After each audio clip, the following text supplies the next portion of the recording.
sejam muito bem-vindos a mais um episódio dos 5 Minutos com Gabi Martins. E como vocês sabem, eu já vou começar aqui pedindo aquele favorzinho para dar aquela força. Deixa o like, compartilha com quem precisa ver esse vídeo. Se você estiver no Spotify ou qualquer canal de streaming ou aqui no YouTube, compartilha, pessoal. Saiba aqui embaixo que vocês podem deixar comentários e a gente vai saber o que vocês acharam do episódio. E no episódio de hoje eu trouxe uma pessoa muito especial de uma marca que eu sou mega fã desde o comecinho. Eu gosto bastante dessas coisas bem que tiram um proveito do óbvio, sabe? Sai um pouquinho ali da caixinha e traz, ou fica na caixa. Então, fiquem aqui até o final, porque a pessoa que está aqui comigo hoje é a Fabi, cofundadora da Água na Caixa. E por isso que vocês estão vendo aqui muitas águas na caixa. Obrigada, Fabizinha, por ter vindo. Imagina, Gabi, o maior prazer. Eu vejo mesmo que você segue a gente faz tempo, tá sempre junto, comentando, dando essa força para nós. Então, o maior prazer tá aqui retribuindo um pouco dessa torcida, desse pensamento positivo, compartilhando um pouco da Água na Caixa com vocês. Muito obrigada. Eu sou muito fã mesmo. Eu adoro, assim, marcas que, sabe, pega o óbvio e transforma em alguma coisa. Sim. Se é aquela mudança... Já dizia o Gandhi, seja a mudança que você quer ver no mundo. Exatamente. Dá para fazer isso através de marcas também. Não dá? Dá para usar como recurso, né? Exato. E aí, Fabi, pra gente iniciar aqui, eu acho que todo mundo tem muita curiosidade para saber um pouco da história da Água na Caixa. Tá bom. Mas antes eu quero falar sobre você. Eu quero Claro. saber quem era a Fabi antes da Água na Caixa. Muito legal. E isso tem tudo a ver com a história da Água na Caixa. E eu diria que isso tem tudo a ver com as grandes histórias de marcas que a gente vê por aí. Elas sempre são feitas por pessoas. Normalmente com pessoas apaixonadas e graças a ter um objetivo muito claro, né? Um destino muito claro. Então, desde muito nova, quando eu acho que uma coisa me moldou, com 2 anos de idade eu tive uma irmã. Minha mãe tá grávida de gêmeos. E nessa gestação gemelar, estourou a bolsa com 6 meses. Em resumo, uma irmã faleceu com 3 dias e a Fê sobreviveu, porque era muito pequenininha. Então, desde pequena, eu cresci com a Fê, que tem paralisia cerebral por essa questão. E eu acredito que isso trouxe para mim um senso de responsabilidade muito grande, Gabi. Sim. Desde de criança. E aí, lá com 10, 11, 12 anos, que é essa pré-adolescência, minha mãe conta que, e eu lembro, lógico, mas que era muito diferente o meu gosto por leitura ligada a negócios. É uma coisa muito rara, né? Então, eu pedi para ela comprar, assim, Pai Rico, Pai Pobre. Era o que eu lia nas férias. Quem mexeu no meu queijo. Fabi, isso parece que se identificando? Sabe o que eu fazia quando era criança? Eu tinha máquina de escrever. Olha lá. Sei lá, da minha mãe. Eu escrevia contratos do banco, que era o banco GMF, que era a Gabriela Martins. Maravilhoso. Isso diz muito sobre quem somos. Ou seja, então, sempre gostei. Ou seja, a minha ideia, acho que até o aspecto da Fê trouxe uma ideia muito recente de independer financeiramente. Ou seja, sempre tive esse intuito no sentido de dar as melhores condições para ela. Eu via meus pais trabalhando muito para dar as condições não só para ela, para mim. Depois a gente teve um irmão também, o Marcelo, que hoje é meu sócio da Água na Caixa também. Então, assim, eu sempre quis colaborar. Eu nunca gostei da situação de ficar passiva, de ficar vendo na arquibancada. Então, eu cresci dessa maneira. Sempre gostei muito de esportes, principalmente futebol e handball. Eu vi que vocês apoiam. Então, a gente apoia. Tem uma liga de esportes escolares chamada Liga Água na Caixa. Isso vem muito desse meu histórico. Nesse inteirinho, eu fui crescendo numa escola onde tinha também amigas com pais empreendedores. E aí eu convivia nas casas e eu via o dia a dia desses pais, eu vi o que eles estavam construindo e aquilo também foi me chamando a atenção. Eu via o que a empresa dava de liberdade para a família, de viagem, de casa, de conforto. Eu falava, puxa, eu quero isso também. Então, eu cresci assim, até que meu pai foi transferido para Curitiba com trabalho. Lá, eu fiz o meu 2º, 3º colegial. Tive lá uma primeira oportunidade muito importante. Foi a primeira oportunidade de trabalhar. Primeira vez, assim, eu fui secretária de um escritório de um amigo do meu pai. E eu tive a primeira oportunidade de sentir o sabor do meu salário. Sim. Primeiro salário, né? Você lembra o que você comprou no primeiro salário? Eu lembro. Na época lembro. foi muito interessante. Na época eu namorava e eu queria comprar um presente. E minha mãe, quando eu falei, eu queria comprar tal coisa e tal, minha mãe falou, mas isso é muito caro, né? Não, mãe, mas ele é muito legal, ele merece um presente. Olha, mas não vai dar. E aí eu lembro que eu fiquei com isso na cabeça, de assim, puxa, realmente não vou conseguir. Primeiro salário, eu fui e comprei um presente que eu achei que meu namorado merecia e tal. Porque esse sabor da liberdade, ou seja, é o meu trabalho, o meu dinheiro, então eu posso comprar aquilo que eu acredito que a pessoa merece. Isso, namorado, amiga, pai, não importa. Sim. Mas eu tive esse prazer, eu nunca mais esqueci. Eu lembro também minha primeira compra com o meu primeiro salário foi naquela época tinha aqueles netbooks. Tá bom? Lembra, pequenininho? Sim, sim. Eu lembro que eu comprei pra faculdade. Eu comprei, muito legal. sei lá, acho que custou R$400 na época. Era um netbook rosa. E eu nem gosto de rosa, era o que tinha. Eu acho que isso fica uma marca. E desde lá, nunca mais parei de trabalhar. Ou seja, depois eu fui fazer faculdade em Piracicaba. Eu fiz USP, Economia, em Piracicaba. Lá tive uma experiência espetacular de morar em República. A gente morava em 12 meninas. Vivência, né? E isso ensina muito em paralelo à faculdade, né? Depois, no meu último ano, eu entrei na P&G, no estágio da P&G. E lá na P&G, eu tive a minha maior escola. Ou seja, tudo que eu sei sobre marketing, marcas, consumidor, cliente, canais de venda, trade, ou seja, tudo eu aprendi na P&G. Então, uma grande escola do varejo. Nossa, minha maior escola, agradeço muito, tenho a maior amizade, a gente fala que é uma grande família, assim, até hoje um ajuda muito o outro, sabe? Esses P&Gers, aqueles que estão... Eu tenho investidora da Água na Caixa, que eu conheci lá, que foi minha diretora lá, então uma relação isso nada paga, né? Eu acho que esse é o selo... É o selo que comprova o quão especial foi mesmo essas relações, né? Exatamente. A diferença que você fez na vida. Esses dias eu tava tranquila, assim, recebi uma ligação de uma moça que fez... Olha isso, que fez inglês comigo em 2018 para a gente trabalhar juntas. Eu falei, maravilhoso. Essas relações provam o valor das conexões, ou seja, que é muito além de troca de favores, é muito além disso, é você poder genuíno, contar, né? É genuíno. E o prazer de você, no caso, poder ajudar também é muito legal. Ou seja, é uma troca muito... Eu sou uma pessoa que tenta sempre levar as pessoas junto comigo, né? Terminou a experiência na P&G, mas as pessoas vão junto. Depois eu fui trabalhar na Amazon, mais um período curto. E aí, ou seja, leva junto as pessoas, né? E até o momento em que a ideia da Água na Caixa eu tive durante a experiência da P&G. Mas não foi de uma hora para outra. Ou seja, eu construí um período ainda na carreira corporativa junto com a Água na Caixa, em paralelo, para depois de uns 3, 4 anos, aí você consolidar. Conseguir sair do mercado corporativo e me dedicar 100%. Eu li alguma coisa, Fabi, que não sei se era correto. Mas eu li alguma coisa que você viu nos Estados Unidos, você pediu uma água e veio na caixa. Me conta essa história. Essa foi da onde veio a ideia da Água na Caixa, né? Em 2016, então, eu ainda estava trabalhando na P&G, já estava há uns 6 anos lá. E na época eu namorava meu marido e eu vi ele empreendendo, né? Ele estava no final da faculdade e ele estava com um projeto de uma loja de calçados infantis. E eu vi o brilho no olho dele, assim, um entusiasmo, Gabi, uma energia. E aí eu fiquei, assim, eu queria fazer isso também, eu queria esse brilho. E você já tinha o bichinho do empreendedor dentro de você, né? E aí ele falou, Fabi, por que você não empreende também? Eu falei, Bruno, mas da onde? O que eu vou fazer? Não, vamos ficar atento, né? Vamos ver se tem alguma ideia e tal. Bom, passou um tempo, eu decidi fazer uma viagem para os Estados Unidos com meu irmão mais novo, com o Marcelo, porque ele queria estudar fora. E a gente foi, então, conhecer 4 universidades nos Estados Unidos. Foi por causa disso. Mas aí o Bruno falou, Fabi, Nos Estados Unidos, eles estão anos na nossa frente. Sim. Certamente um excelente lugar para você ter ideias. Uma incubadora de ideias. Exato. Então, vai lá e repara em tudo.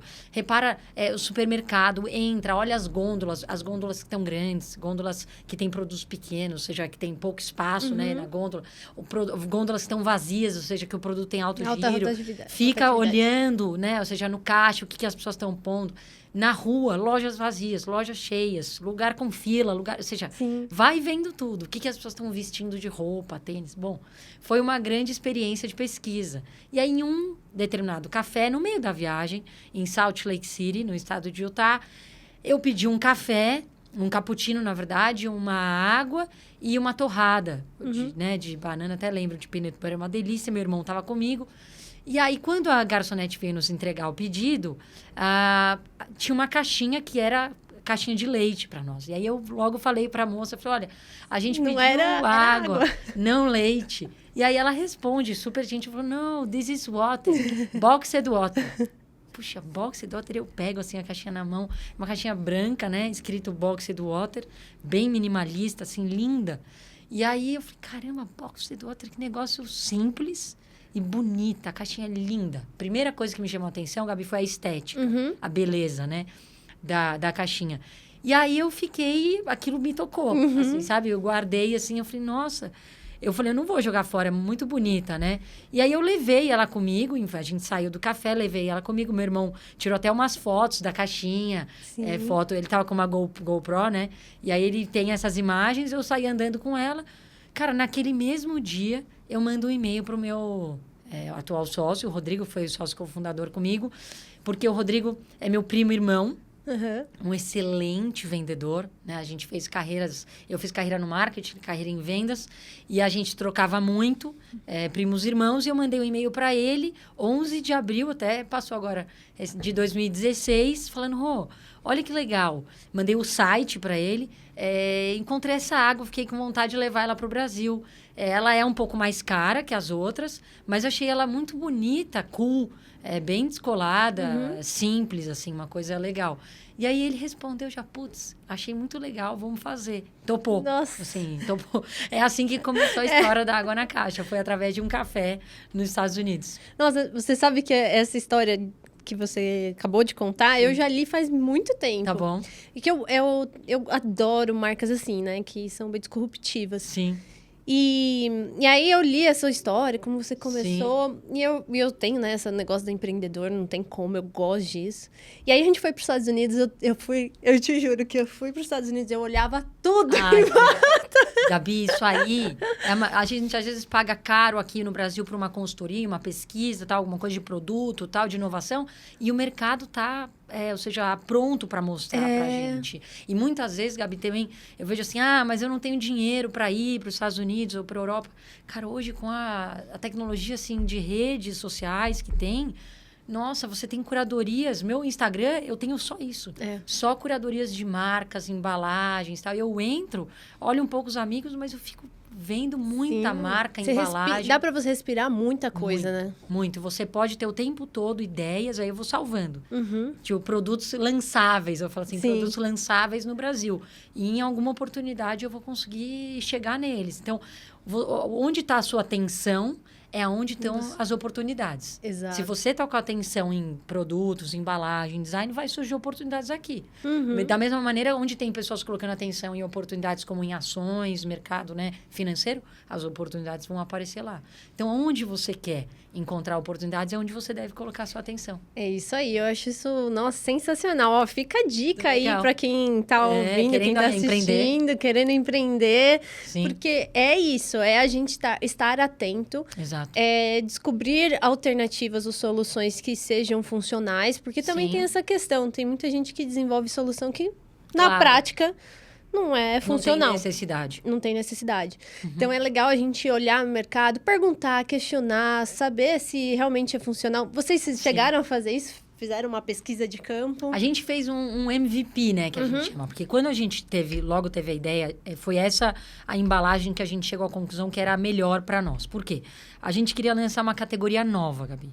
E aí, categoria nova precisa de embalagem nova, formato novo. Então, essa embalagem que depois eu vou mostrar para vocês, né, com mais detalhes, essa é uma embalagem recente, que a gente acabou de lançar.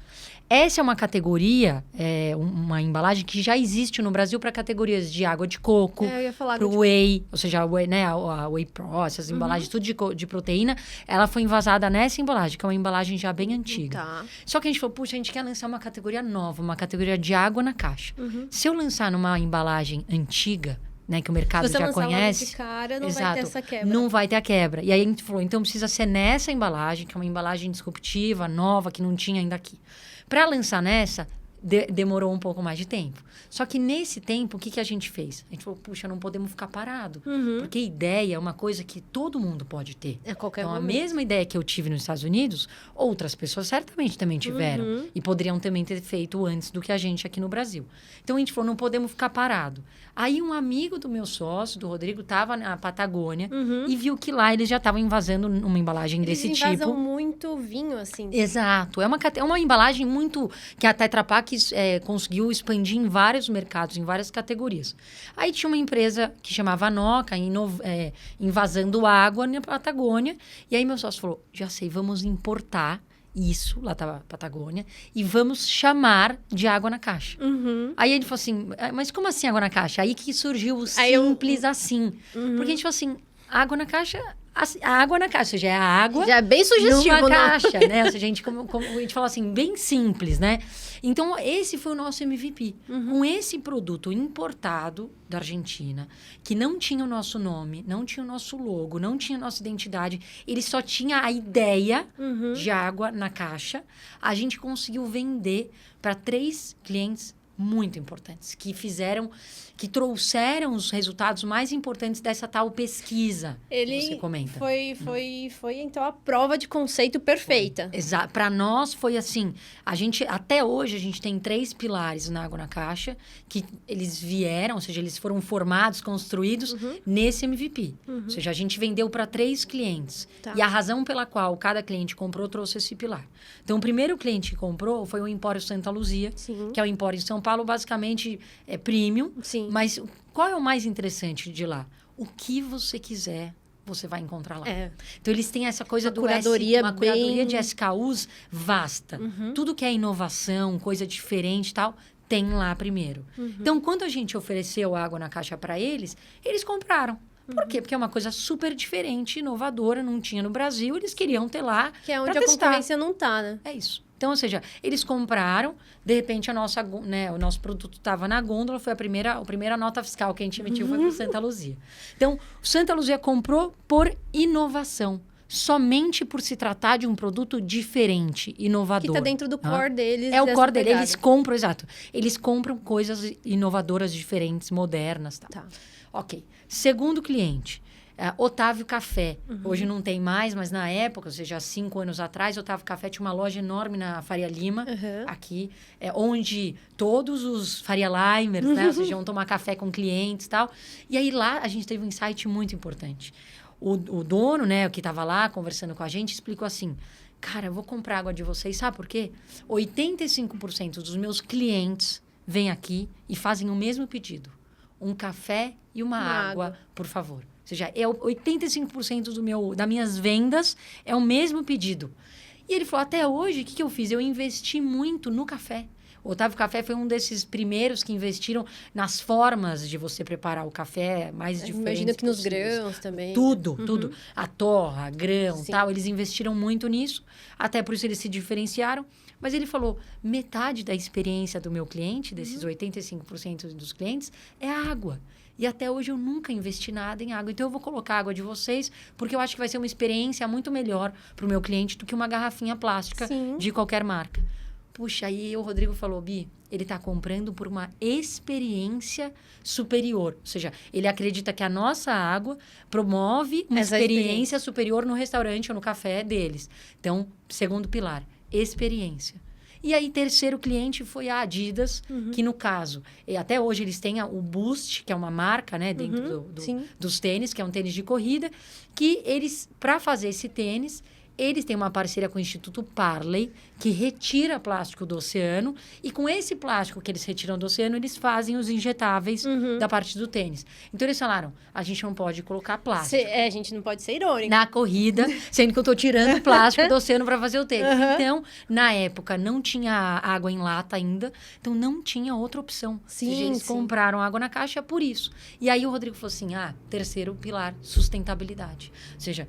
Esses são os 3 pilares de construção de marca que dão, logicamente, o sustento para todas as nossas ações. Ações comerciais, ações de marca. Sempre as decisões na Água na Caixa são tomadas baseadas nesses 3 pilares. Isso é sensacional. E falando de negócio, muitas empresas não têm pilares muito bem definidos. E olhar essa experiência, eu acho que é muito interessante para quem está nos ouvindo usar isso como uma régua para tomar decisões internas e definir quais são os seus pilares. Exato, porque no dia a dia são tantas decisões que você tem que tomar que quando você se vê lá no meio, se você não tem clareza disso, o que acontece? Uma hora você toma uma decisão de um evento, por exemplo, que está apoiando uma categoria, uma iniciativa, de repente você faz outra coisa que não tem nada a ver, e aí você mesmo não sabe por quê. Os pilares ajudam muito. Isso, a tomar decisões mais concretas, que tem diretriz. Por exemplo, na Boa, a gente usa uma frase que não é nosso slogan, é a frase desse ano, que é excelência não se negocia. Perfeito. Então, para eu poder falar o que é excelência, eu tenho que ter meus pilares. Eu tenho que saber o que é para nós excelência. Que é o que você não vai conseguir negociar. Aquilo é entregável e não vou negociar isso. Então, é definitivamente importantíssimo traçar isso. E isso veio dessa época inicial, do nosso teste, dessa pesquisa. A gente não conseguiu pagar uma pesquisa em si, mas a gente fez essa pesquisa junto com o MVP. Ou seja, o MVP foi um custo mínimo, né?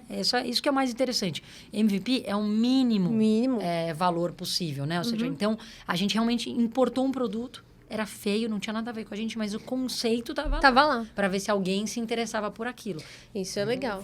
Foi fundamental para nossa jornada, esse início. Você sabe, essa questão de meio ambiente, eu sempre penso assim, quando você constrói um plano de negócio, você tem 2 formas de se diferenciar. Uma vai ser no preço, a outra é não ser no preço. Perfeito. Se eu não vou concorrer com preços, isso quer dizer que eu não tenho concorrente direto. Então, meu produto tem que ser diferenciado. Exatamente. Agora, se eu vou vender mais do mesmo que já existe no mercado, aí eu vou entrar no oceano vermelho. Então, eu vou concorrer no preço, volume. Exato. Né? Exatamente. E eu acho que quando você toma a decisão por não concorrer com preço, você, na verdade, está tomando uma decisão que então eu vou ter que ser muito bom nas outras coisas, né? Ou seja, eu vou ter que realmente fazer um design impecável, ou seja, meu discurso, meu tom de voz, minha presença nos lugares, ou seja, eu preciso estar muito atento a todo o restante, porque senão eu não vou ter 2 chances, né? Ou seja, a primeira impressão para o consumidor é sempre a que fica.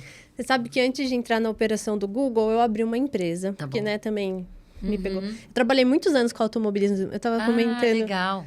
Estava comentando da Estelinha, que gravou aqui. Eu trabalhei muitos anos com automobilismo. Tá. E aí, eu saí do automobilismo porque eu fui empreender. Eu criei um aplicativo para fazer meio que a Fosfato faz hoje, que é revelação de foto, né? Tá bom. Conectava com o Instagram, né? Legal, tá. Só que tinha um diferencial, e eu tô contando essa história, porque o meu produto tinha a ver com o meio ambiente. Tá. Então, tudo que a gente enviava, o envelope que ia foto, o cordão que amarrava, os prendedores, tudo era reciclado. Tá bom. Ou reciclável. Dava para ser reciclado. Tá. A única coisa que não era, além da foto, obviamente, né? Era um potinho que a gente mandava os prendedores. Tá bom. Para pendurar as fotos no varal. Sim. E eu falei, caramba, o que eu vou fazer com esse potinho? Porque... não posso. Eu comprei esse conceito para mim, eu quero isso para mim, eu não posso ter isso enviar dessa forma. E aí, a gente começou a enviar um pacotinho de terra junto. Ah, legal. E semente de girassol. Tá bom. Então, aquele potinho virava um vaso. Sim, perfeito. E aí, já deu uma utilidade. Exato. Os clientes mandavam muitas fotos Sim. do girassol crescendo, nascendo. Isso era muito legal. Não, é muito bom. Essa pegada de meio ambiente, Sim. o meu irmão, Tá. vou trazer um exemplo que aí é público-alvo de vocês. Tá bom. Ele só compra produtos que são ecologicamente corretos. Tá bom. Então, lencinho, ele tem filho. Tá. O lencinho que ele compra é um da Bepantol, que ele é eco. Tá bom. Sabe? Tudo ele pensa. A fralda, infelizmente, no Brasil não tem. Sim, sim. Exato. Mas lá fora tem. Tá bom. Eu comprei no Chile Tá uma bom. fralda que ela é eco. Tá bom. Ecologicamente correta, né? Sim, Ela se... Eu não sei como que funciona a parte dela se dissolver no meio ambiente. Lógico. Não sei. Eu sinto que aqui existe uma grande oportunidade, que é o seguinte.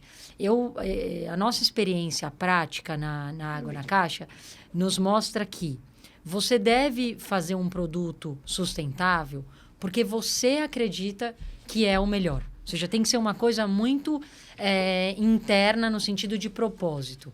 Porque hoje, o que a gente vê no Brasil? Que a sustentabilidade no Brasil, ela ainda não vende. Ou seja, ainda... Então, assim, as pesquisas trazem números muito relevantes sobre o consumidor brasileiro paga mais por produtos sustentáveis. Quando isso chega realmente no momento de decisão prática, o que eu e o Rodrigo a gente tem visto é que tem parte do mercado que compra. Então, por exemplo, o mercado hoteleiro no Brasil faz esse tipo de decisão. Ele procura um produto inovador, como a Água na Caixa, ele está sempre investindo na experiência do hóspede, mas ele também procura uma solução sustentável. Então, o mercado hoteleiro hoje no Brasil é o único mercado que eu diria que, assim, ele compra os três pilares da Água na Caixa em um produto só. Todos os outros fazem combinações. Então, talvez um restaurante, ele investe, ele compra a sustentabilidade e a inovação. Ou ele compra a inovação e experiência. Ou ele compra experiência e sustentabilidade. Ou seja, é muito difícil você ver o restante do mercado já pagando o preço da Água na Caixa, que é um preço mais alto, porque é carbono neutro, porque as matérias-primas são renováveis. Ou seja, é muito difícil você ver isso na ponta do mercado. Então, o que eu sempre falo para os empreendedores que estão iniciando, ou até que estão na mesma jornada que a nossa? Invista em sustentabilidade porque você, como empreendedor, acredita que esse é o correto. Não invista em sustentabilidade porque você acredita que vai vender mais por causa daquilo, por causa daquele investimento. É uma coisa de mudar mindset mesmo. Alguém tem que fazer esse investimento por acreditar que é o certo. Isso vem muito do empreendedor. Semana passada eu entrevistei a Alessandra, que tem a empresa de RH que eu comentei. Perfeito. E ela falou uma frase que eu fiquei, assim, bem impactada. Eu não esqueci. Que ela falou que a empresa pode mudar vidas, né? Você muda a cultura dentro de casa. Perfeito. Então, ela estava contando uma história de um rapaz que eu não lembro a profissão dele. Não sei se... eu acho que ele era jardineiro em uma empresa que ela trabalhou e fez essa consultoria. Tá. E ela passou por todos os pilares, todas as pessoas da empresa para falar sobre cultura organizacional, ética e tudo mais.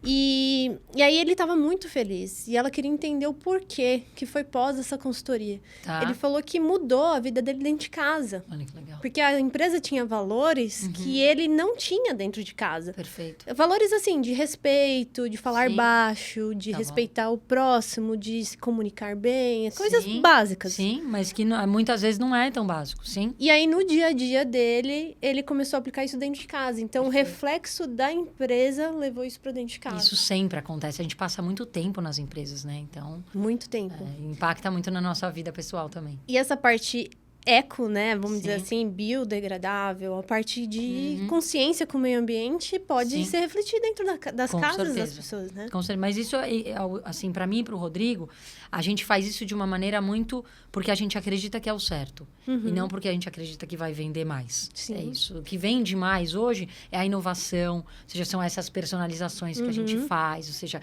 coleções. Surfar é o hype, né? É isso. É isso. E eu acredito muito que não só surfar, como a gente criar muito criar disso. hype. Eu sinto que a gente tem, que lidero a parte de marketing da Água na Caixa, tenho muito mercado de moda como um benchmark. Por quê? Eles estão sempre, de 6 em 6 meses, trazendo, novidades e criando desejo. Acho que uma marca, para ela se manter relevante, ela precisa se manter desejada. As marcas de luxo também têm isso, são marcas centenárias, né? O Kotler fala isso. O Kotler fala que ninguém compra produto. Sim. Todo mundo compra história. Exatamente. Então, construir uma narrativa de valor que tem a ver com o seu público. Sim. É o que vai fazer vender, né? Exatamente. Então, eu tô sempre olhando, assim, para histórias que tem uma marca que por muito tempo já é desejada. Como que você mantém por tanto tempo, né, uma marca desejada e aquilo não cansa? Certamente é porque existem capítulos novos na história que estão renovando esse desejo. Então, a Água na Caixa é uma marca que está sempre inovando. Tem inovação realmente, assim, no DNA primeiro. Sempre inovação. Isso é lindo. E quando a gente pensa assim... A gente estava comentando que no Brasil a gente não tem ainda essa questão de preocupação tão forte com o meio ambiente. Tá bom. E quando a gente pensa em continentes, né, regiões que têm mais preocupação, a Europa é um exemplo. Eu acho que é o maior exemplo de preocupação com o meio ambiente. Tá bom. Lá eles têm essa pegada, né, de proteção mesmo. Inclusive, proteção não só lá, né? Eles querem ver onde no mundo pode ter um apoio deles para ter essa proteção. Inclusive, aqui no Brasil, a gente vê muito isso. Sim. E vocês já pensaram em ir para aquelas regiões também? A gente tem até uns 2 Tem cases lá? Tem cases lá, tem marcas de água nessa embalagem, né? Ou seja, na Prisma, que já estão invasando lá. O que apareceu de maior oportunidade, por enquanto, para expansão externa seria a China. Ou seja, que eles têm... interessante. Ou seja, nem preciso explicar a quantidade da população e que, em alguns momentos, falta água em vazada, ou seja, para grandes eventos, tudo. Então, existem oportunidades, mas a gente tem um tempo para essas expansões. Então, hoje, a gente ainda está 100% focado no mercado brasileiro. Ou seja, existem oportunidades externas, mas o foco... E na América Latina... Também existem oportunidades, Gabi, mas não a ponto de fazer a gente olhar para lá e deixar aqui. Como nós somos ainda uma empresa pequena, ou seja, a gente tem 30 funcionários, né? Ou seja, junto comigo e com os meus sócios. A gente precisa escolher muito bem os nossos objetivos, né? Então, isso é algo que a gente está sempre revisitando no sentido de voltar para o objetivo. Então, quando a gente fala de água, as oportunidades são infinitas, Gabi. Por exemplo, expansão de portfólio, tudo é feito a partir de água, né? Assim, a água está sempre... Então, assim, daria para a gente expandir o portfólio para várias bebidas, daria para a gente fazer collabs com várias marcas, grandes parcerias, dá para fazer tanta coisa com água. Sim. E aí, só que a gente definiu... É um commodity, né? Exato. Então, só que como a gente está querendo tirar realmente a água do espaço de commodity e levar ela para o universo da arte, a gente precisa ser muito fiel aos nossos objetivos. Então, assim, o que eu tenho que fazer tem que ser muito coerente com esse objetivo, de tirar a água realmente do espaço de commodity e levar para a arte. Puxa, será que expandir para fora é a primeira, né, é prioridade? Será que expandir para o portfólio é a primeira prioridade? Então, assim, a gente está o tempo todo falando... Fazendo esse brainstorm. Como eu faço com que esse produto se torne cada vez mais desejado? Ou seja, mais atraente, com mais vontade das pessoas terem e não querer jogar fora. Ou seja, é nisso que a gente está o tempo todo. Esse é o nosso primeiro objetivo. Realmente uma marca desejada. Porque a marca desejada, o próprio mercado quer comprar. Então, esse é o meu objetivo. Eu preciso facilitar o trabalho do meu time comercial, tornando o meu produto cada vez mais desejado. Então, esse é o nosso foco. Por isso, a expansão para outros países hoje não é prioridade. Existe oportunidade, mas não é prioridade. E pensando em portfólio, a gente está vivendo uma onda agora que né, galera fit, não bebem álcool. E aí a gente vem pro proteico. Vocês pensam em algum lançamento com proteico? Sim, a gente tem esse produto dentro dos nossos próximos lançamentos. A gente está decidindo se é melhor fazer na caixinha, se é melhor fazer na lata, como que o produto fica mais... não só mais a gente gostaria que fosse um produto mais acessível, esse produto com proteína. Ele é que é um caro. produto caro, né? Então, a gente está fazendo essa análise porque a caixinha é uma embalagem mais cara que a lata. Então, qual seria a melhor opção para realmente... A gente gosta muito de tornar os produtos desejáveis e, ao mesmo tempo, acessíveis. Então, são poucas marcas que conseguem fazer, né? Que é um equilíbrio difícil. Então, a gente está fazendo essa busca, mas assim que a gente encontrar esse match, a gente vai lançar esse produto com proteína e com outras funcionalidades também, não só com proteína. Que vocês também estão muito vinculados a esporte, né? Eu acho Exato. Que tem bastante frentes que dá para navegar, né? A gente tem uma marca que chama Água na Caixa mais eletrólitos, né? Então, esse mais, ele foi pensado exatamente para poder dar amplitude para os nossos lançamentos. Então, Água na Caixa mais eletrólitos, Água na Caixa mais proteína, Água na Caixa o mais ele ser o mais é a conexão de novos subprodutos. Exatamente, para a gente poder fazer chás com sabores, então mais chá de tal coisa, ou seja, esse mais é para dar espaço para a gente fazer novos lançamentos. Nossa, isso me lembrou uma coisa, há muitos anos atrás, eu acho que em 2015, 2016, estava um hype, água saborizada, que vendia até uma garrafa, que você colocava uma cápsula. Tá bom. Você tem ainda no mercado? E eu vi no Japão, eles têm essa cápsula, né, que tá junto com a tampa. Isso. Né? E o que a gente vê, assim, a água saborizada, em diferentes momentos, já tentaram lançar no Brasil. Ainda ninguém conseguiu se estabelecer e estabelecer esse mercado, né? Apesar de o brasileiro ter um hábito muito grande da água com gelo espremido, água com limão. É verdade que lá fora não... Por enquanto, o que conseguiu foi um refrigerante de limão, mas a água saborizada ainda ninguém conseguiu. Por isso, a gente está pensando ainda em chás, ou seja, que é uma coisa que as pessoas estão mais acostumadas. Eu vi agora marcas de chá colocando gás. Então, assim, a gente acha que o mercado está mais para bebidas que a gente já está acostumado a tomar. Você tem menos fricção para lançar isso, para colocar ele numa lata ou numa caixinha, do que lançar um produto novo. Entendeu? Essa está sendo a nossa visão para os próximos lançamentos. Legal. Eu lembrei agora, a gente conversando, eu lembrei disso. E sobre o limão, é muito engraçado, né? Porque aqui no Brasil a gente fala, quero limão espremido, quero limão em rodelas. exatamente, é um hábito muito grande. É um hábito super natural, né? É isso. E lá fora não tem realmente. Não, é do brasileiro. Então, talvez, tá tão habituado a isso que já vir pronto com limão não interessa. Não interessa. Interessa realmente a experiência, que é uma experiência, né? Pedir, misturar. Aí vem separadinho. Você acaba preparando a sua própria bebida na hora, né? Sim, total. E, Fabi, pensando um pouco, né? O podcast aqui a gente fala muito sobre pessoas, sobre carreira, sobre negócios. E eu acho que um grande desafio é ser mãe e empreendedora. Sim. Como que é a sua rotina para encaixar tudo isso? Sim, é um desafio que até agora não cheguei numa fórmula mágica, ou seja... A gente vai sempre descobrindo. Eu diria que assim, no que eu cheguei, que você precisa ter o tempo todo pessoas do seu lado que, primeiro, entendem isso. Né? Ou seja, as pessoas que entendem o desafio que você está vivendo. Então, você precisa ter um sócio, uma sócia do seu lado que entendam isso que você está vivendo. Você precisa ter um parceiro, né? No meu caso, meu marido, meu maior parceiro de vida, que entende um sonho que eu tenho de empreender, de ter uma empresa bem-sucedida, um grande case dentro de marcas no Brasil, que entende que esse é o meu sonho e que eu também tenho o sonho de construir uma família, de ter filhos, seja uma família grande. E aí que, por vezes, o que vai acontecer? Você não vai conseguir manter todos os pratinhos girando o tempo todo. Então, muitas vezes, alguém vai precisar ocupar o seu lugar. E aí, o que eu tenho refletido muito é que tem lugares em que ninguém pode te substituir. E, para mim, esse é o lugar da família. Então, sempre a gente tem saúde em primeiro lugar, família em segundo lugar e o trabalho.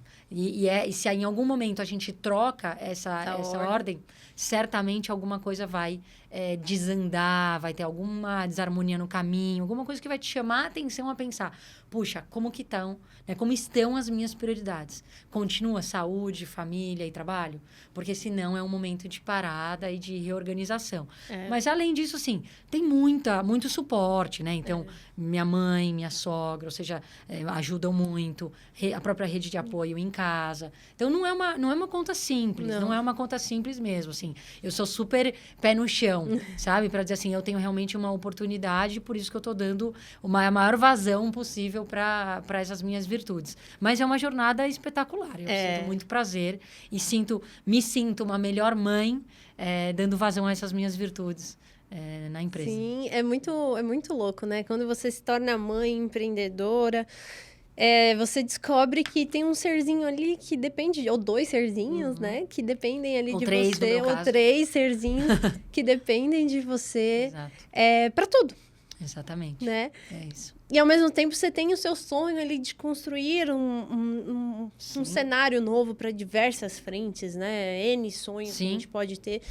E como a gente vai equilibrar tudo isso? Não tem, assim, eu fico pensando, Gabi, o mais bacana é você ser honesta no sentido de, talvez, como sempre na vida, você vai precisar fazer escolhas. Não dá para você ter pra cada tudo. escolha uma renúncia. Tudo não terá, ou seja, a gente já sabe. Isso, eu acho que é na vida como um todo do ser humano, não só das mulheres, né? Eu acredito que, desde o início da minha carreira, eu nunca me impus esses limites. Sim. Né? Então, acho que também é muito uma coisa você com você mesmo. O quanto você acredita que você é capaz ou não. Né? E aí, eu tive um período que foi assim... Basicamente, eu lancei a Água na Caixa e 2 meses depois nasceu a minha Senhora, filha. Grande desafio. E depois, uns 5 anos, agora a gente vai fazer 6 anos de Água na Caixa, nasceram mais 2. Então, certamente, se eu não tivesse tido as crianças nesse período, talvez eu teria dado mais atenção, crescido mais. Mas, ao mesmo tempo, a energia que eu tive, o entusiasmo que eu tive de fazer dar certo, tipo, eu preciso que dê certo agora. Também, eu acho que foi muito mais... Nada substitui. Então, assim, é muito difícil a gente querer controlar tudo. Eu acho que não tem. Não tem como. Então, também, assim, faça o seu melhor. Faça aquilo que você sente. E se você sentir que em algum momento precisa fazer ajustes, paradas, pausas, se dê esse direito também de fazer as pausas, as licenças, ou seja, tá tudo certo, sabe? Eu acredito que o mais importante é você ter a consciência das suas prioridades. Sim. Isso tem que estar claro. E aí, não é uma, como você falou, né? Não é uma fórmula. Não existe fórmula mágica. Cada mágica. pessoa vai se adaptar de uma maneira, né? É isso, encontrar uma saída de uma maneira. É isso aí. O importante é continuar seguindo o que você é de essência, assim como as empresas, né? É isso, exatamente. Definam suas essências, hein?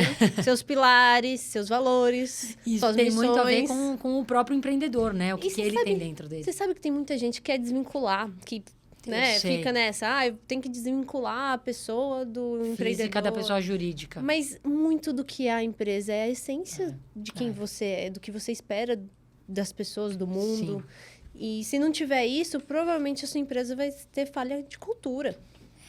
Porque se a empresa não vai ter a sua cultura, vai ter a cultura de outro. De algum lugar vai vir. Exatamente. Então, eu acho que, no nosso caso, a cultura da Água na Caixa é a minha cultura do Rô, sim. São os nossos valores, os nossos princípios. Ou seja, a gente fazendo essa combinação é o que deu a cultura da Água na Caixa. Isso eu acho essencial. Esses dias eu estava dando mentoria para uma... é lá de Piracicaba. Que legal. Não sei se você conhece a Monte Sul. Já ouvi falar, mas não conheço. É um restaurante lá em Piracicaba. E eu tava dando mentoria para eles e a gente tava falando muito sobre isso. Sim. Porque a cultura, ela tá na forma de falar, inclusive, do garçom. Com certeza. Como o garçom tá te atendendo. Como que o dono atenderia?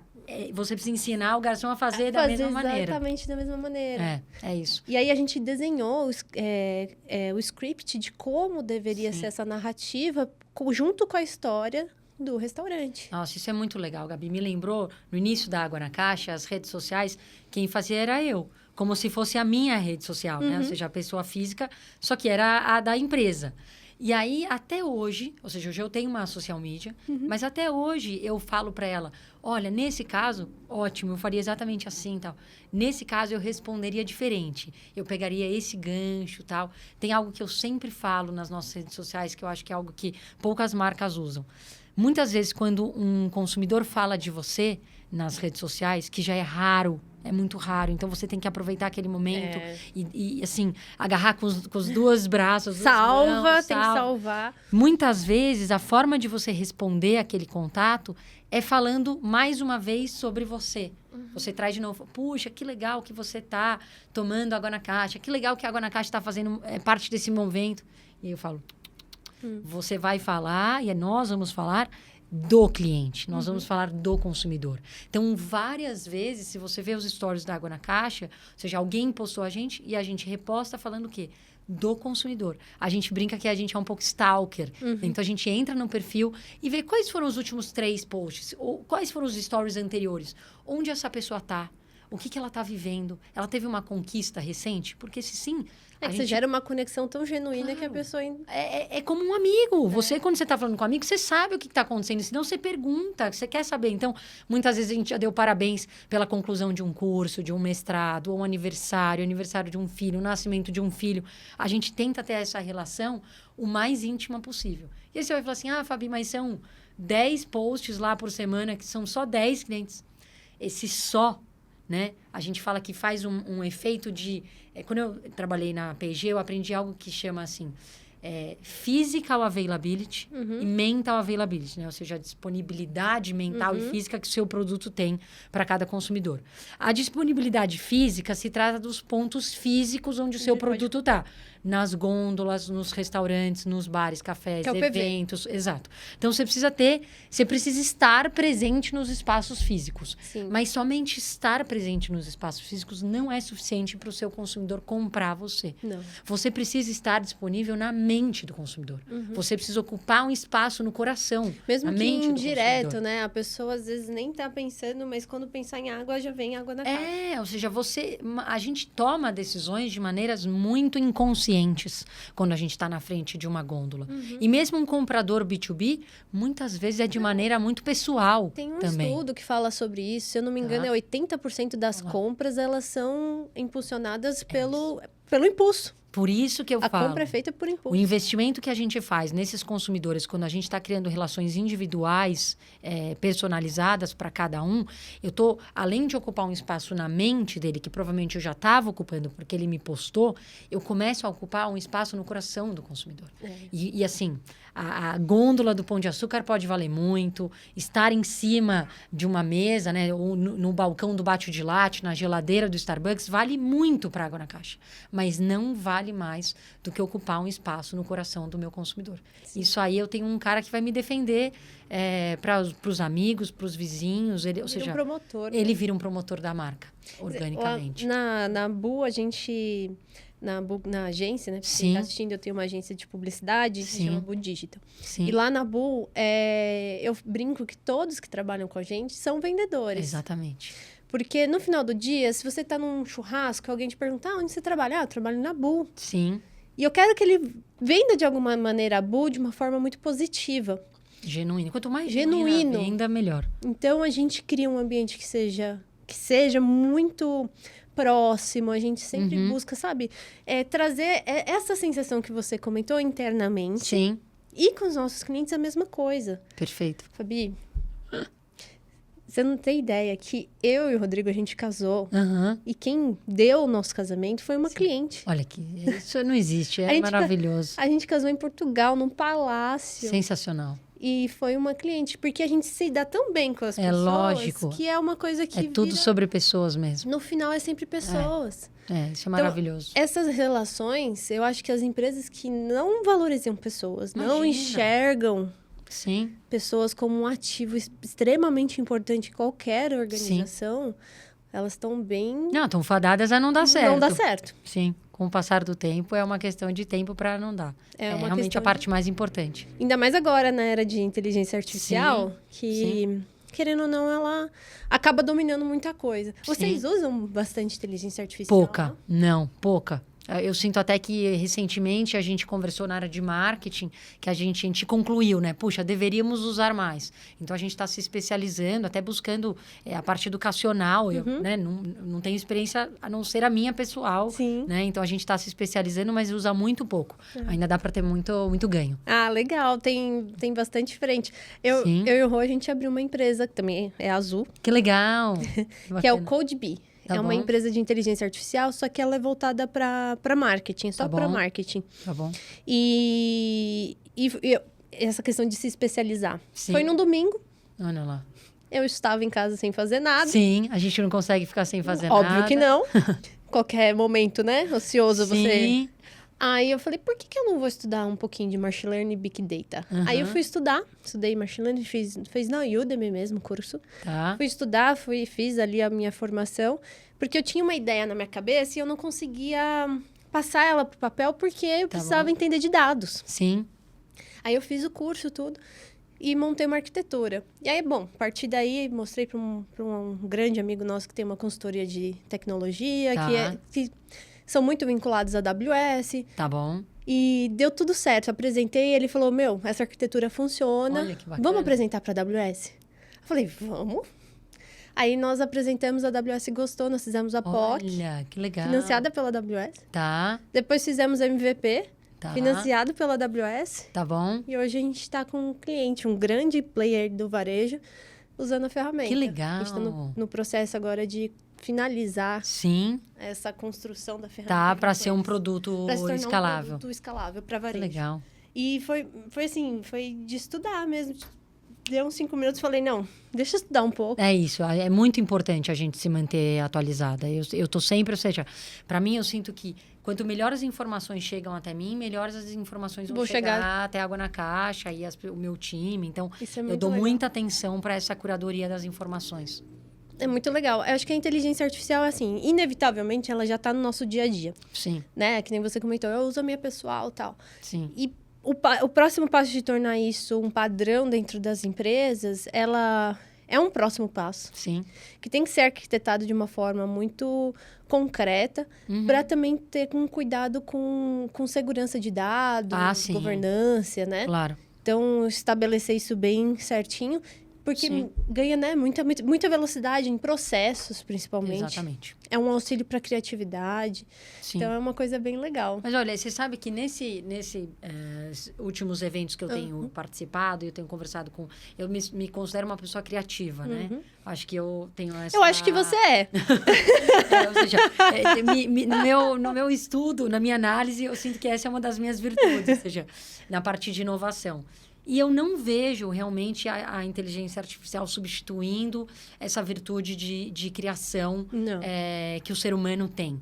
Então, acho que aqui vai ser mais um salto, tal qual a internet foi um salto, tal qual as redes sociais foi um salto, agora a inteligência artificial, mas não no sentido de substituição, mas no sentido de ampliar ainda mais a capacidade criativa que o ser humano pode ter. Eu tenho visto mais nesse visual, assim, né? Nessa como ferramenta. É uma diretriz. É tipo, ele te dá vamos dizer assim, um exponencial. Eu vejo muito como a gente, ou seja, eu é que sou o início do processo criativo. Ou seja, vem através de mim, ou seja, a ideia, e eu utilizo a ferramenta através do prompt para dar um potencial maior para aquela ideia. Exatamente, entendeu? Que aí ele cobre alguns espaços que você não tinha cobertura, por exemplo. Lá na agência, na parte de criação, aí já pensando no designer, a gente usa muito porque a agência tem um grande problema com assets. Tá bom. Porque nem todos os clientes conseguem ter uma produção com produtora, fazer aqueles criações sempre. Ou, internamente, não tem tempo mesmo de estar ali fazendo essa geração de conteúdo. Então, a gente usa muito para isso. Então, a gente faz os criativos com inteligência artificial, como necessário. Mas sempre o real é o melhor caminho, né? Exato. Mas eu vejo que também os custos vão acabar sendo direcionados para aquilo que é indispensável também. Muitas vezes a gente viu na jornada da Água na Caixa, de assim, puxa, se paga tão caro para fazer né, como você comentou, o real... e para uma empresa que está no início, faz muita diferença. Faz muita diferença. Então, eu acho que isso também isso é um benefício enorme, porque permite que empreendedores que não têm tanto recurso, que não conseguiram fazer uma grande captação, possam colocar, pelo menos as suas mídias, elas ficam no mais alto nível. Não dependem mais tanto de investimento de caixa. Então, eu sinto que para empreender... é uma ferramenta muito útil. Nossa, muito, útil. muito. Eu vou dar exemplo de hotelaria, que Sim. você comentou. A gente tem muitos clientes de hotelaria. Tá. E hotelaria é muito dinâmico. Você tem que estar sempre trazendo ali. E tem que ser muito real, porque você não pode vender um hotel que não existe. Claro, Você não pode vender um lobby que não existe. Perfeito. Né? Uhum. Mesmo assim, a gente usa inteligência artificial, mas com muitos Sim. critérios para a gente não correr esses riscos, né? De cair ali em lugares que não existem. Perfeito. Mas é uma forma de conseguir gerar dinâmica ali, colocar modelos que, né, com inteligência artificial em ambientes do próprio hotel, enfim. Então dá para fazer bastante coisa que a gente usa no dia a dia. E Fabi, pensando agora para a gente chegar nos finais aqui, pensando no futuro na água da caixa, então você vê bastante coisa para acontecendo. Você quer deixar algum recado para a galera? Sim. O primeiro o principal recado aqui é que a água na caixa vai continuar inovando, oferecendo uma experiência cada vez melhor e sendo a melhor opção, a alternativa mais sustentável para o consumo de água mineral, principalmente fora de casa. Agora, tem um espírito em mim, no Rodrigo, que sempre existiu e continua existindo, que é ser grande, ou seja, a gente quer crescer. Então, vocês vão ver a água na caixa cada vez em mais lugares. A gente vai trazer soluções para acompanhar, por exemplo, a água na caixa nos restaurantes, bares, cafés, que é a água na caixa com gás. Uhum. Então, daqui a pouco vocês vão começar a ver a nossa lata, né? Ou seja, a água na caixa, ela não suporta a pressão do gás, então por isso a gente foi para a lata, mas ela ficou linda. Então, vocês vão ver esse lançamento. Não tenho dúvida que tenha ficado linda. Muito linda. Ficou tipo, também de dar dó de jogar fora, sabe? Colecionável. A gente vai trazer também novas soluções para dentro de casa. Então, a gente tem uma água na caixona. Eu vi a água na caixona. A gente começou já a fazer alguns MVPs. A gente está fazendo alguns ajustes de usabilidade. Daqui a pouco ela volta para, assim, arrebentar. Eu lembro que tem uma torneirinha, né? O MVP que a gente fez você tira a torneirinha e você coloca ela no saco. A gente falou, não, a torneira já tem que vir embutida na bag, né? Então, a gente está fazendo desenvolvendo esse produto. É bom que dá para deixar na geladeira, sempre geladinha. E é um produto, assim, é mais um desses insights de, assim, por que ninguém fez antes, né? Ou seja, porque a experiência do galão é uma experiência muito ruim. As crianças não conseguem se servir, os idosos não conseguem se servir. Eu mesmo já várias vezes vai servir o primeiro copo, cai. Num copinho de plástico, numa festa, é super frágil. Isso me lembrou, é uma experiência muito superior. Lá em Portugal não tem, assim, filtro para vender. Tá bom. As pessoas têm muita gente que toma da torneira, mas eu não gostava. Eu preferia comprar água. Então, lá é muito comum você comprar aqueles galões, né? Só que aí aquilo é terrível. É horrível a experiência. Pra colocar na geladeira. Pra casa já é ruim. Na geladeira não entra. Pra você servir, é ruim. Então, e aí, lá, como eu não tinha uma água na caixona, eu comprei numa loja de chinês lá, né? Que tem. E eu comprei era um galão, só que ele tinha torneirinha embaixo. É isso. E aí você solucionou da mesma maneira que a gente vai solucionar aqui. Então, o que vocês podem esperar da água na caixa é mais inovação. Sensacional. Uma experiência cada vez mais superior, especial. Para, no final, realmente a gente continuar ocupando um espaço no coração do nosso consumidor. E essas embalagens aqui? Tem da Oakberry. Isso é outra, assim... Como vocês pretendem crescer, né, Gabi? Muitas vezes assim, como vocês acreditam que dá para crescer? Esses são 2 lançamentos. Exato. Todas as unidades do ETAs agora vendem água na caixa personalizada, que é essa. Que é uma água na caixa personalizada especialmente para eles com a Hello Kitty. Que a gente agora vai sair, inclusive, do ETAs e vai para supermercados também. Eles estão nos ajudando a fazer essa negociação. E a outra é a da Oakberry, que a gente vai cada vez mais fazer essas personalizações. Por quê? Porque tanto nós quanto a Oakberry queremos que o consumidor leve a nossa marca para casa dele. Então, a gente quer que ele consuma água num restaurante, a Oakberry quer que consuma o açaí na loja, mas a gente também quer ir para casa dele. Sim. Como que a gente pode ir? A gente acredita que juntando as duas marcas, fazendo uma embalagem bonita, personalizada, colecionável, ele não vai querer jogar fora, ele vai querer levar para casa e aí a gente acaba entrando num espaço muito nobre, que é a casa do consumidor. Nossa, isso aqui é muito legal. As personalizações, vocês vão ver também cada vez mais embalagens colecionáveis. Para a Copa do Mundo, segundo, a gente vai trazer 6 embalagens diferentes também. Ah, meu Deus, vai ser colecionável isso? Total. São lindas. Essa eu queria, mas essa meu time falou, não, ainda não pode mostrar. Não pode, é suspense. Daqui a pouco, a hora que lançar mesmo no mercado, aí a gente vai mostrar. Nossa, que legal. Eu acho que essa questão de personalizar é muito genial, porque Sim. você... Vamos ser sinceros, qual marca que personaliza a água? Exato, Não existe. Por isso, eu acho que o case da Água na Caixa, Gabi, é um case de design. Você, Fabi, caramba, se for resumir, é um case de design. E design é uma coisa que hoje eu sinto que ainda ela é pouco valorizada no mercado. Muitas vezes você vê marcas grandes, de grandes fatias de mercado, você olha para a embalagem e você fala assim, cara, ninguém está dando atenção para essa embalagem. Você vai no supermercado e olha para certas gôndolas, principalmente gôndolas de commodity, você fala, ninguém está dando atenção para esse design. Que é onde a CIMED está entrando, por exemplo, o desodorante, enfim. Eles encontraram essa oportunidade, ou seja, ninguém está dando atenção para design, para marca, para branding, vamos entrar com tudo nisso. Eu acredito que tem muitas categorias que estão esperando algum empreendedor falar assim, eu vou fazer óleo envasado numa embalagem diferente, mais bonita, agregar valor, contar uma história. Não, isso é um diferencial. E tantos outros produtos, tantas outras categorias. Eu vejo assim, com orgulho, o que a gente fez numa categoria que talvez seja a maior das commodities, né? Se a gente conseguir agregar valor numa commodity como água, prova que qualquer outro empreendedor ou empresa é capaz de agregar valor em qualquer outra commodity. Isso é surreal, porque entra naquele pilar que eu falei, né, de diferenciação. Exatamente. Ali, pensando no Mar Azul, Mar Vermelho, tem um livro que fala sobre isso, do Oceano Azul. Sim.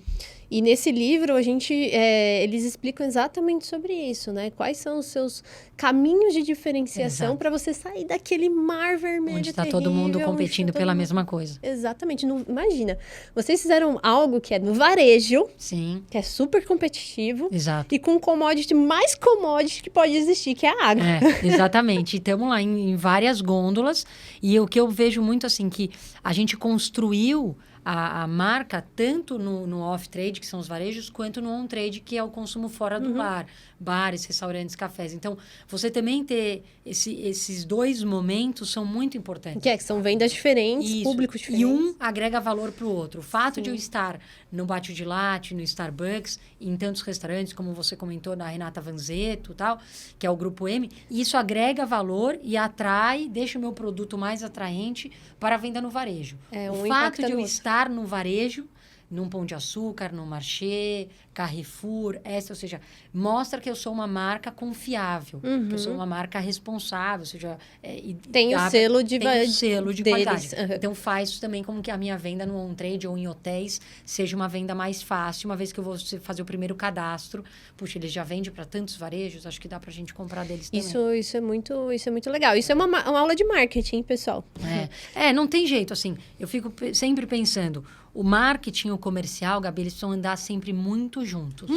Ao mesmo tempo que a briga eterna, uma marca desejada, mas quem me ajuda a tornar essa marca cada vez mais desejada é o comercial através dos clientes que ele conquista. Então, é um ciclo virtuoso você conseguir ter essa conexão entre marketing e comercial. É uma briga eterna, né? Que sempre fica aquela briga, né? Comercial, marketing, mas a sinergia dos dois... A hora que parar de brigar e trabalhar junto, é a hora que a empresa vai voar. É a hora que a empresa voa, porque é isso, é uma sinergia que é necessária. Totalmente. E que ambos podem se auxiliar.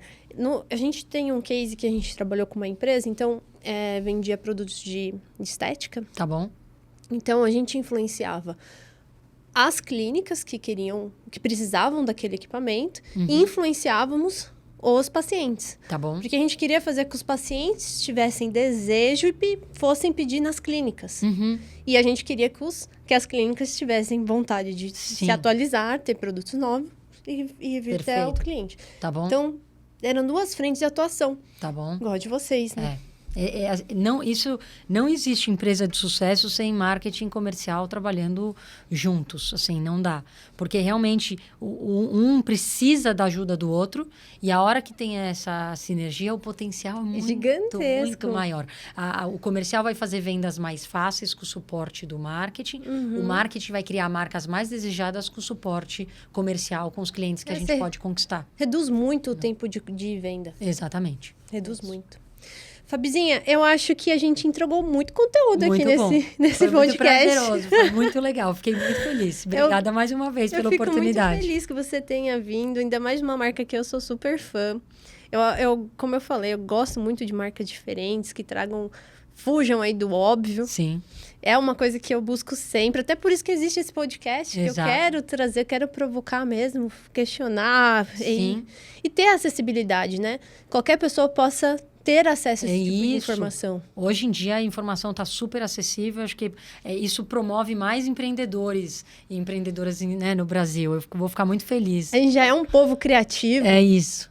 Dá mais vazão para isso. Imagina com essa potência de conhecimento. Muito legal. Então, queria te agradecer. Eu que agradeço. Contem sempre com a Água na Caixa. Obrigada pela oportunidade. Obrigada eu. E você que está aí, mais uma vez, obrigada por ter assistido até aqui. E vou falar de novo, hein? Porque pedir nunca é demais. Compartilhe, comenta, mande para quem precisa assistir. Se você é fã da Água na Caixa, já sabe, né? Vai comprar sua água, distribui na sua empresa. Pense bem, água na caixa é sempre uma boa ideia. Então, muito obrigada, pessoal, e até o próximo episódio.